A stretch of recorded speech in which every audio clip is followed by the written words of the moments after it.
你琴晚又去睇佢演唱會啊？係啊，佢唱得幾好㗎。點解你可以影得咁清嘅？我坐內場第一排 VIP 嘛，你坐邊個？山頂啊，我影出嚟嘅好似 B 超咁嘅。冇所謂啦。閃啊，你點走？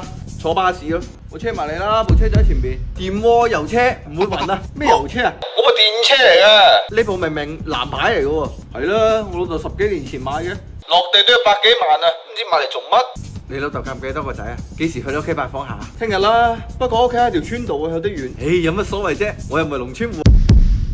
你以為你係村民㗎？係啊。城中村都係村啦，嚟參觀我祖屋啊！祖屋有咩好睇啊？你識咩啊？我哋大墩村同佛山新城搞咗個青年藝術周，好多嘢玩㗎。我哋好多祖屋啊，都租咗出去俾藝術家搞藝術創作。你睇下幾靚？有各種展覽、龍獅表演賽、水車音樂會，大把嘢可以睇啊！唔一個嚟玩啦，好似又幾正喎，仲正嘅都有啊！帶你食好嘢啊！食咩啊？加龍莊啦，水腐魚、走地雞、青頭鴨，啱唔啱啊？會唔會有啲貴啊？唔會，加龍莊 OK 嘅。